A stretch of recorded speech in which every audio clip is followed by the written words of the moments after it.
63तमोऽध्याय। दमयंती का विलाप तथा अजगर एवं व्याध से उसके प्राण एवं सतीत्व की रक्षा तथा दमयंती के पातिव्रत्य धर्म के प्रभाव से व्याध का विनाश। बृहदश्व मुनि कहते हैं, राजन, नके चले जाने पर जब दमयंती की थकावट दूर हो गई तब उसकी आंख खुली।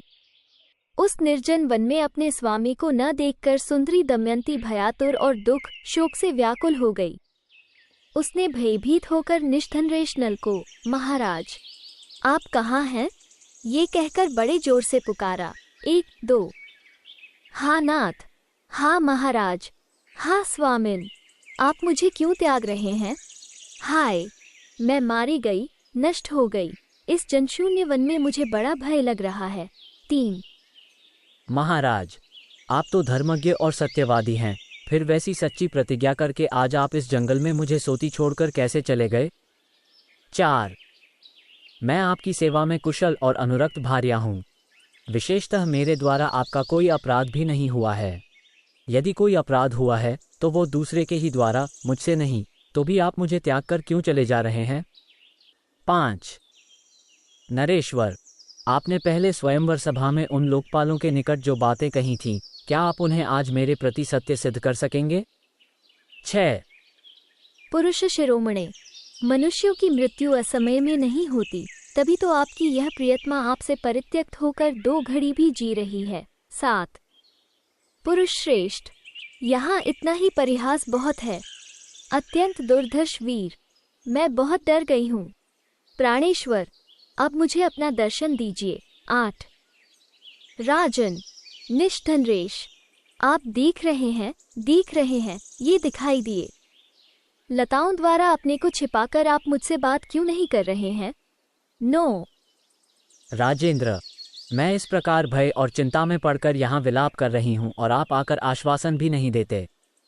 भूपाल, ये तो आपकी बड़ी निर्दयता है। 10। नरेश्वर, मैं अपने लिए शोक नहीं करती, मुझे दूसरी किसी बात का भी शोक नहीं है। मैं केवल आपके लिए शोक कर रही हूँ कि आप अकेले कैसी शोचनीय दशा में पड़ जाएंगे। 11। राजन, आप भूखे, प्यासे और परिश्रम से थके मांदे होकर जब सांकाल किसी वृक्ष के नीचे आकर विश्राम करेंगे, उस समय मुझे अपने पास न देखकर आपकी कैसी दशा हो जाएगी। 12। तदनंतर प्रचंड शोक से पीड़ित हो क्रोधाग्नि से दग्ध होती हुई सी दमयंती अत्यंत दुखी हो रोने और इधर उधर दौड़ने लगी। 13। दमयंती बार बार उठती और बार बार विह्वल होकर गिर पड़ती थी। वो कभी भयभीत होकर छिपती और कभी जोर जोर से रोने चिल्लाने लगती थी। 14। अत्यंत शोक संतप्त हो बार बार लंबी सांसें खींचती हुई व्याकुल पतिव्रता दमयंती दीर्घ निश्वास लेकर रोती हुई बोली। 15। जिसके अभिशाप से निष्ठनरेश नल दुख से पीड़ित हो क्लेश पर क्लेश उठाते जा रहे हैं, उस प्राणी को हम लोगों के दुख से भी अधिक दुख प्राप्त हो। 16। जिस पापी ने पुण्यात्मा राजा नल को इस दशा में पहुंचाया है, वो उनसे भी भारी दुख में पड़कर दुख की ही जिंदगी बितावे। 17।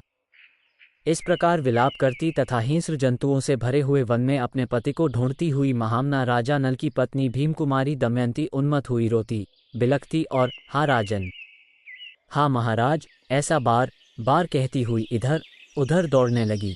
18 19। वो कुरई पक्षी की भांति जोर जोर से करुण क्रंदन कर रही थी और अत्यंत शोक करती हुई बार बार विलाप कर रही थी। वहां से थोड़ी ही दूर पर एक विशालकाय भूखा अजगर बैठा था। उसने बार बार चक्कर लगाती सहसा निकट आई हुई भीमकुमारी दमयंती को पैरों की ओर से निगलना आरंभ कर दिया। 20 21।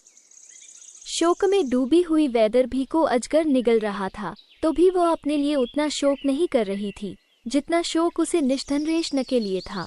22। वो विलाप करती हुई कहने लगी, हाँ नाथ, इस निर्जन वन में यह अजगर सर्प मुझे अनाथ की भांति निगल रहा है।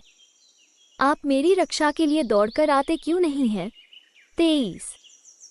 निष्ठनरेश, यदि मैं मर गई तो मुझे बार बार याद करके आपकी कैसी दशा हो जाएगी। प्रभो, आज मुझे वन में छोड़कर आप क्यों चले गए। 24। निष्पाप निष्ठनरेश, इस संकट से मुक्त होने पर जब आपको पुनः शुद्ध बुद्धि, चेतना और धन आदि की प्राप्ति होगी, उस समय मेरे बिना आपकी क्या दशा होगी? नृपप्रवर, जब आप भूख से पीड़ित हो थके, मांदे एवं अत्यंत खिन्न होंगे, उस समय आपकी उस थकावट को कौन दूर करेगा? 25। इसी समय कोई व्याध उस गहन वन में विचर रहा था। वो दमयंती का करुण क्रंदन सुनकर बड़े वेग से उधर आया। 26। उस विशाल नयनों वाली युवती को अजगर के द्वारा उस प्रकार निली जाती हुई देख व्याध ने बड़ी उतावली के साथ वेग से दौड़कर तीखे शस्त्र से शीघ्र ही उस अजगर का मुख फाड़ दिया। वह अजगर छटपटाकर चेष्टारहित हो गया।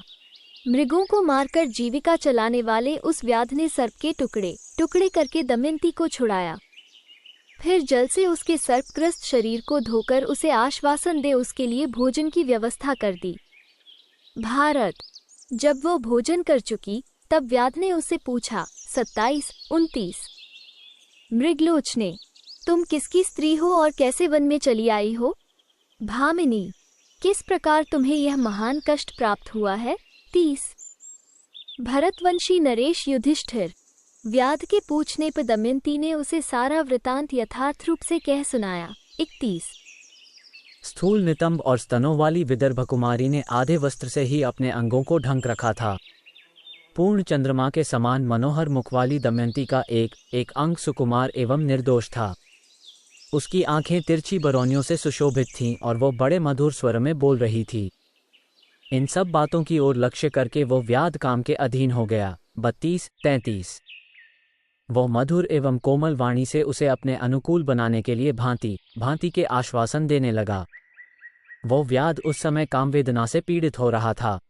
सती दमयंती ने उसके दूषित मनोभाव को समझ लिया। 34। पतिव्रता दमयंती भी उसकी दुष्टता को समझकर तीव्र क्रोध के वशीभूत हो मानो रोषाग्नि से प्रज्वलित हो उठी। 35। यद्यपि वह नीच पापात्मा व्याध उस पर बलात्कार करने के लिए व्याकुल हो गया था, परंतु दमयंती अग्निशिखा की भांति उद्दीप्त हो रही थी, अतः उसका स्पर्श करना उसको अत्यंत दुष्कर प्रतीत हुआ। 36। पति तथा राज्य दोनों से वंचित होने के कारण दमयंती अत्यंत दुख से आतुर हो रही थी। इधर व्याध की कुचेष्टा वाणी द्वारा रोकने पर रुक सके ऐसी प्रतीत नहीं होती थी।